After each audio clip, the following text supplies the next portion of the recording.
Hello and welcome to the Road to TEDx AinleyTopWomen, where I'm interviewing all the lovely speakers that shared their messages of hope, help, who had their ideas that they wanted to share via the TEDx platform on the 13th of December 2019.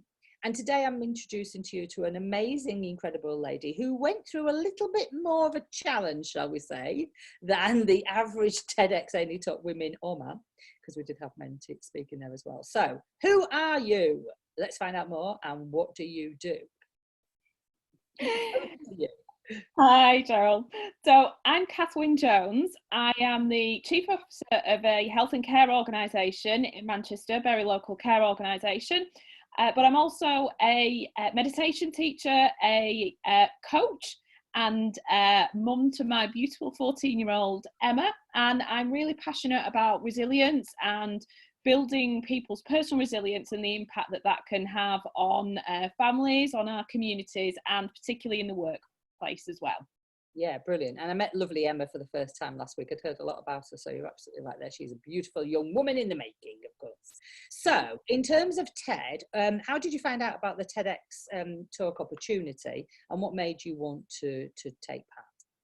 So I found out about the TEDx opportunity, obviously through the Live, Love, Laugh Lounge, and also through the Professional Speakers Academy. So I've been a member of the Professional Speakers Academy now for 2 years, and I struggled a little around connecting with my product and kind of what solution I would have to offer into the market. And being part of the Live, Love, Laugh Lounge and the Find Your Why Council kind of really helped me connect with what my product was and kind of my target audience and how it kind of might benefit people. So over the kind of past 12 months working with the Find Your Why Council, I've kind of become much more connected to what it is I can offer, what I'm passionate about, what I want to share with the world. And it was just seemed like an ideal platform to kind of get out there, get speaking, and practicing a bit of what I'm really passionate about. Yeah, and so what's the title of your talk? So the title of my talk is The 3 F's of Resilience. Brilliant. Now, this is really interesting, isn't it? Because if I said to you, along the road to, saying, yes, I'm going to do it. I mean, we did it in a really tight time frame is what I'm trying to say, in the fact that it was a case of like, okay, who's interested, send me a video. Obviously TED have got really high standards, so we need to make sure that we're hitting TED standards, and then it was a case of within about 3 or 4 weeks, like, it was happening, right? But during that stage of yes, I'm going to do it, or even yes, I'm going to do it, what kind of blocks, challenges, what was going on with you in terms of, was there anything stopping you doing it, or was it just, yeah, I'm going to do it? Oh, no, I had loads of blocks along the way, loads of blocks. So I think firstly there was a bit about who am I to be speaking about resilience. So at the time I was going through, and still am now, to be honest, going through a challenging situation in terms of separating from my husband of 21 years. And there were days where I didn't feel quite so resilient. And so I had a bit of like, who am I to be doing this? But actually, I've kind of realised through the whole experience that I have got quite a lot of resilience, and I have got quite a lot of strategies that I can share with people that I've learned from my experience, from my research and my coaching. So there was a question about, am I good enough to do this? Absolutely. There was a question about technology and how am I going to record this, particularly kind of living on my own, and how am I actually going to get a video done. So I bought myself a little tripod and got the recording done. Probably one of my biggest blocks around this, I got the video done and sent in, but actually there was quite a lot of flip charts in the background that were prompting me about what I was going to say. And one of the big things was a bit like, shit, how am I going to remember all this on the stage when I get on the stage? And that kind of thought, right, am I really going to send this in? Because I'm going to have to remember it without any sort of prompts on the day. But actually working with yourself and some of the work we did around like kind of gearing up for the event and the coaching and kind of coming to your house, practicing the talk, and some of the things that you taught me about anchoring on the stage and actually kind of my content relating to specific parts of the stage. The kind of few hours that we spent on that meant that I actually really just forgot about trying to remember content, because I was very much in my head trying to remember detail when I was doing the video. But after we'd spent the kind of time together and the coaching that we did, actually stood on the circle and kind of anchoring different parts of my story, different parts of my talk into the different parts of the rug, I actually went onto the stage and I didn't think about my content other than the kind of first question that I was going to ask, and just relied on things to flow. And there was a time on stage where I actually forgot what I was going to, what was the next part of my talk, but I just moved into a place where I knew what that part of the content was, and everything just came flooding back. So yeah, it was the anchoring techniques that really helped me kind of move forwards past that. What am I going to say? Yeah, good. I mean, the thing is, look, let's be honest, you know, in your role, you know, you're speaking to people, you know, every day, you know, standing up in front of people, you know, everybody's speaking to people, whether it be on the phone, you know, one-to-one. It's just, I think, the pressure of knowing that, you know, some of the other TED speakers have said, you know, it's kind of like the pressure of thinking, oh my God, this is a one shot only. And I've got to get it right. So yeah, so we did, and just in case anyone's listening, this was the videos that you sent to me for me to then give you some feedback on, you know, to make it even better. And because you're part of the Wise Council, you're right, you know, you come to my house, and so we had the opportunity to do that in the living room. That wasn't possible for everybody because, of course, you know, I'm up north and some southerners only come up north once a year. But it was available for people if they wanted to take part in that. So you've already mentioned a little bit, you know, we're at the TED event now. So you've told me that like halfway through you were like, oh my God, what's going on? What about when you first arrived at the event? You know, what was kind of your thought process as you were walking in the room, if you can remember back to December? So I think because I'd been to the event venue the night before, some of my anxieties about what the room would look like and how it would be set up had disappeared. And I think that's definitely kind of a tip for me and kind of learning point for me in terms of my speaking career moving forward, about kind of trying to know what the venue is like and get a feel about what the room might be like and the layout and the size and all that sort of stuff. So I was quite nervous when I went into the venue the night before, thinking what was it going to be like, but actually being part of helping set it up and put the red covers on the chair probably took a bit of the nerves out of actually getting there on the day. So when I got there on the day, I was really excited because I've been kind of with Helen the night before, and then we kind of had our hair and makeup done on the day and what have you. So it was a really kind of exciting feeling for me on the day, and probably the anxieties were the day before about kind of seeing what the room was like and what the venue was like, probably until about 10 minutes before I had to go and speak on stage. So you're next to the AV, you've got your, you know, you've got your microphone on. What's going through your head at this stage?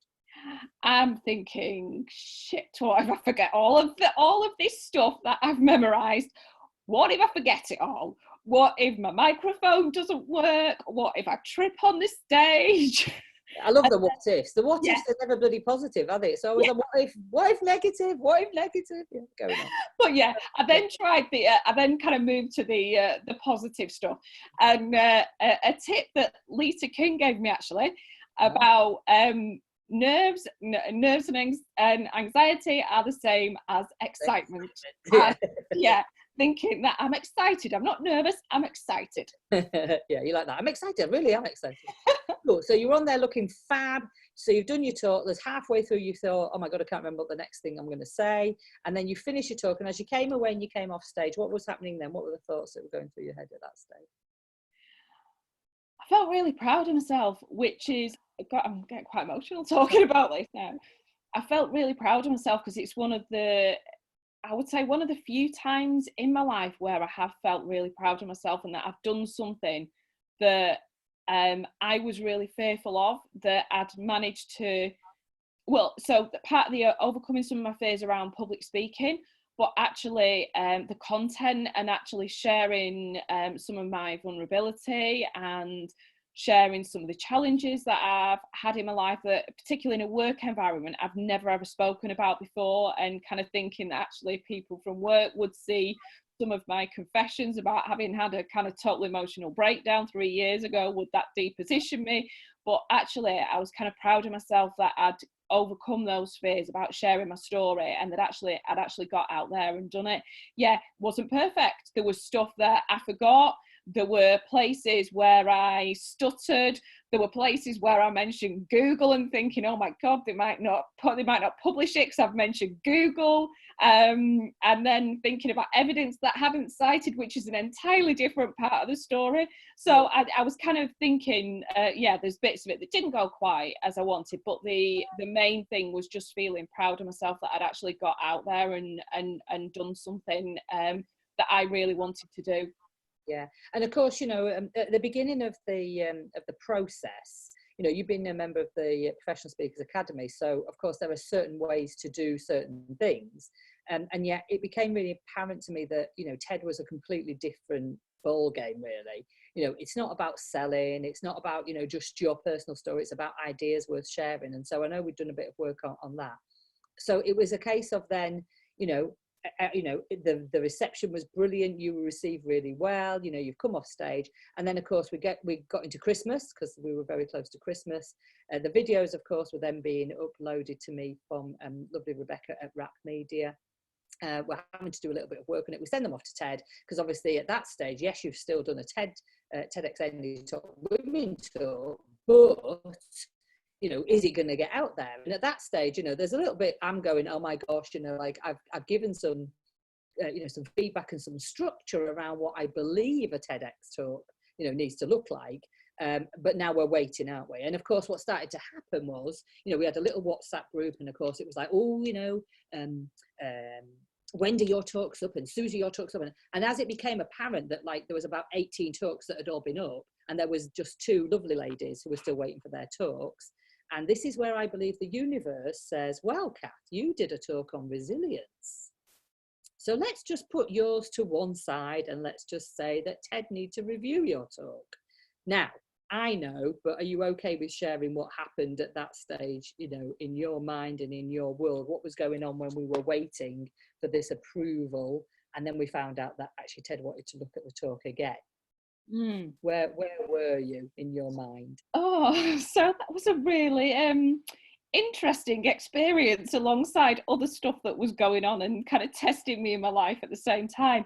So bizarrely, I had some sense of intuition that I was going to have a problem with it being uploaded, and I can't tell you what it was, but even just when kind of 2 or 3 people's had been uploaded, I'd kind of said to Helen and Dina, who were part of the WISE Council, that I was really nervous about they might not publish mine, because I'd kind of made quotes about health benefits, and when I came off stage, I said that I felt that there were pieces of evidence that I hadn't cited as well as I could have done, just because of where I was in the moment, and I just kind of wasn't necessarily thinking about kind of like really into detail when I was on stage. So I had a bit of an intuition that it wasn't gonna go through easily. So I think as the process went on and everyone's was getting published, I became more and more kind of convinced that my intuition was right. And obviously you rang me at about 3 o'clock in the morning in Dubai, your time, and kind of 11 o'clock my time, saying that TED had said that they had put it on hold. And I had the emotions that went through my mind at that point, and had it not been for the encouragement that you gave me on that night, I would have given up. I would have just kind of thought, forget it, it wasn't meant to be.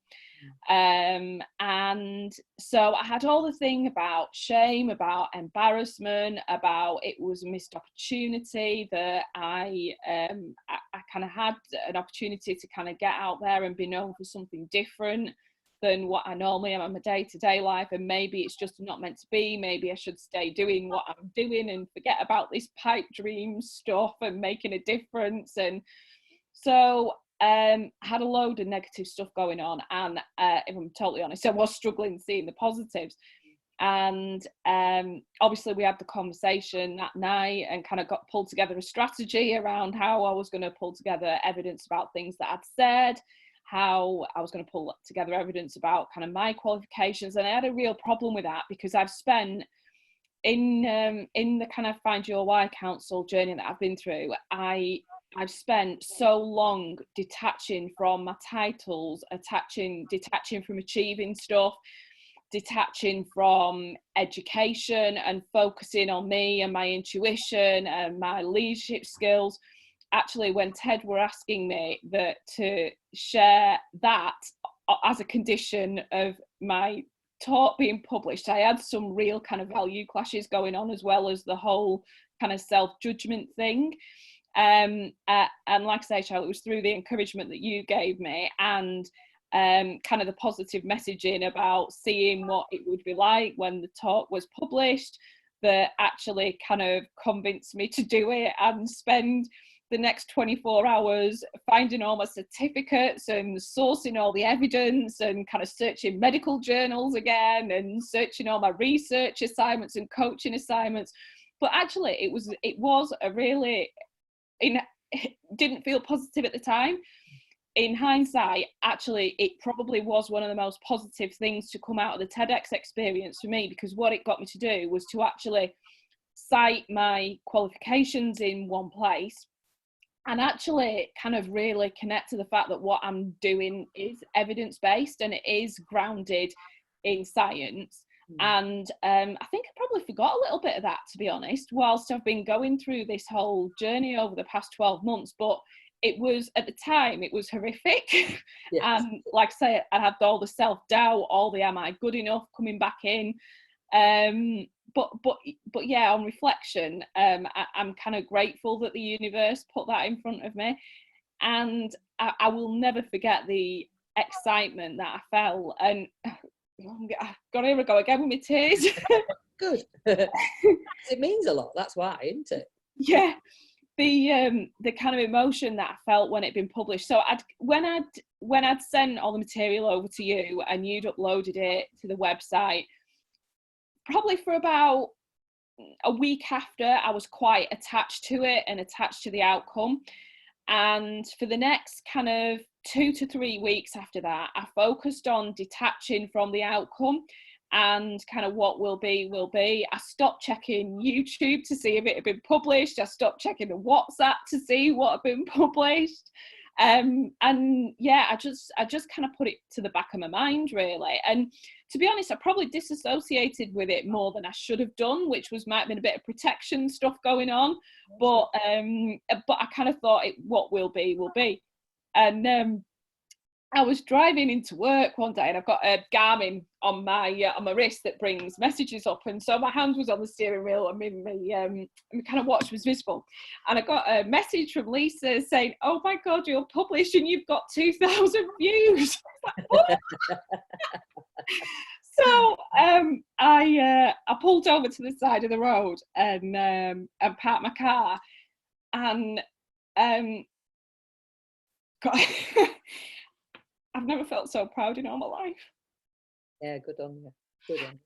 And I love the fact that, there was all this, stuff going on, and you're right, it was a case I was in Dubai and I was like, okay, we need to do this, because actually the talk was so well, received in the room.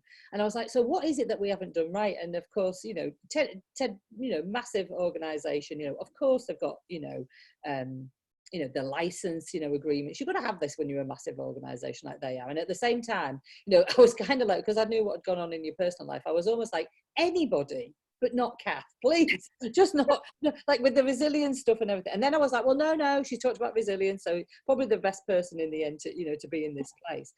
And I was the same, and we were like, okay, look, I think what's happened here is that, we kind of went one way to the other. So you'd been rehearsing with all that evidence, on the flip charts, like you said.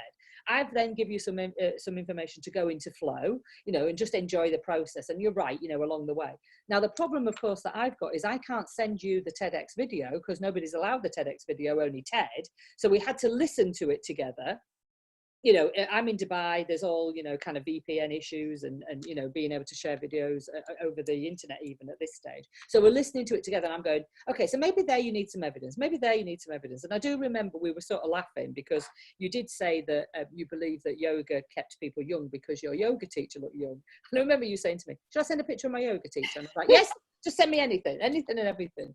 Because I knew that your qualifications, if you like, and the fact that you were sharing and changing people's lives on a day-to-day basis with what you do, within your organization, like, out of everybody, well, no, that's not true, but, you definitely had the qualifications to do it. And so then it kind of became like a little bit of a joint thing, where we were like, okay, this needs to happen. People need to listen, need to get out there. What can we do? What can we give TED, to prove that, you've not just made this up, of course. And their intention, I'm sure, is to make sure that their reputation, is covered as well. So off we go. And then it did feel like it was weeks and weeks and weeks. And I remember we were actually running an event here, because obviously we run events at their house, and we were running an event, and it came through the same message that you'd got from Lisa, and I was like, oh my god, and I was like straight on the phone to you, but you were in meetings by then, and it was like I just was trying to get hold of you all the way through the day. And then I was just like, I mean, you've got to laugh, you've got to love the universe, God, Allah, whoever it is that is in charge of this stuff, energetically, whatever it is, because you literally went to the top of the pops like out of the TEDx Ainley Top Women videos. So it was almost like the universe was saying, well, go on then, congratulations on your resilience, but here you go, have a few views. And it really was lovely about the fact that happened. And it was almost like I got a sense that the community were understanding what you and Alicia, because Alicia was in the same situation, but she was a bit more kind of like, I've done a TEDx talk, that's it, and it was just like everybody was so like for you, and like really wanting it to happen to you. So it was really lovely to be part of that as well. Alicia was brilliant. So when I spoke to Alicia about kind of what I was going through, so I was thinking, right, so I changed my LinkedIn profile to say that I was a TEDx speaker. So I'm taking all that off my LinkedIn profile, taking all my TEDx pictures off my Facebook page.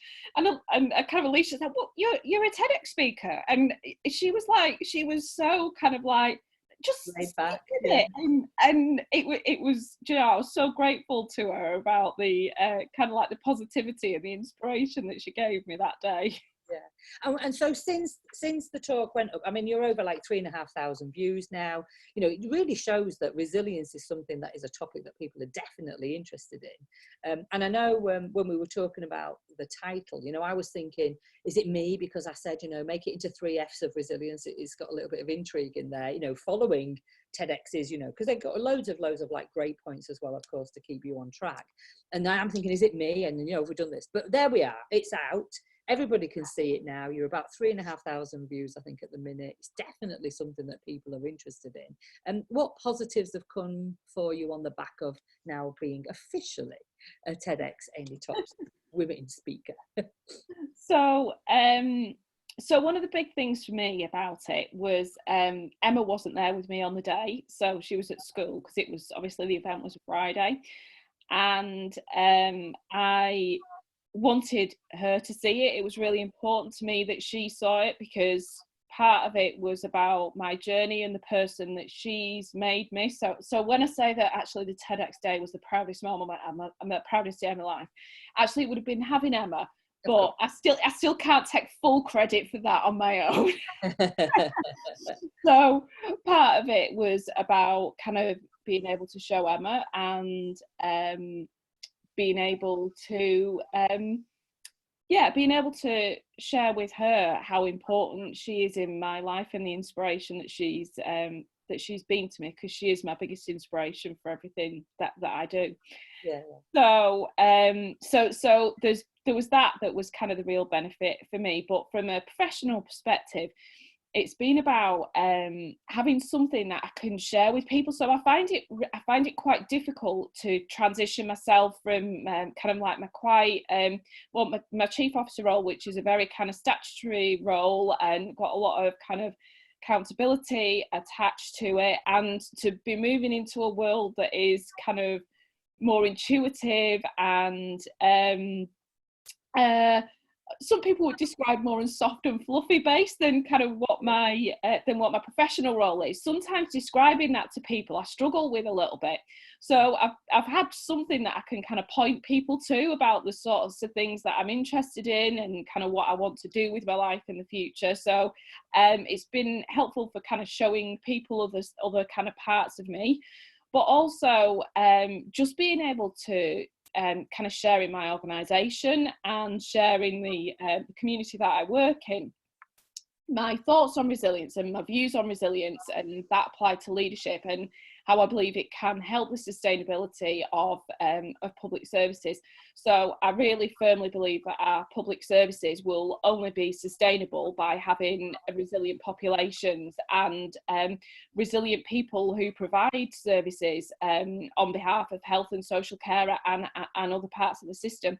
So for me, it's just been an opportunity to share a different side of me about what I'm passionate about and what I believe will keep our services sustainable, that is different than what I might talk about in my kind of everyday role. Yeah, good. And I know some opportunities have been coming your way. You've been asked to, do some talks and other opportunities that at the moment are not out there, so we won't talk about them fully yet. But excited to be talking at International Women's Day. Yes, of course. Yeah, there's another opportunity there. 8th of March, we'll be having an event here again at AinleyTop. So that's another opportunity for other people to speak up, of course. Token man on that day as well. And I think, the other thing as well about the kind of, as well as the professional side of things that have come from it, it has been really about developing relationships. So I've been part of the kind of Live, Love, Laugh Lounge now for probably 12, 18 months, and I've been part of the Find Your Why Council for about 9 months now, part of Professional Speakers Academy for 2 years. And it's just doing the talk and connecting with people in a different way and having that support and encouragement for each other and love for each other, and it's just built relationships with people in a totally different way as well. Yes, good. So finally, what would you say to anybody else who is thinking about either speaking in public or doing a TEDx talk? What wisdom would you share with them? Just get out there and do it. So you've got a message that you need to you want to share. Absolutely find the right support and coaching support and community that can help you do it in the way that I've found kind of your community travel around helping me to do that. So get clear on your message, find your tribe and your community that will help you and support you through it, and then just get out there and do it. Yeah, brilliant, lovely. Kath, it's been a pleasure, of course, and we love your authenticity and your vulnerability as well, which obviously will help other people to understand that you don't have to be, tough, hardened warrior to do these things. It's life.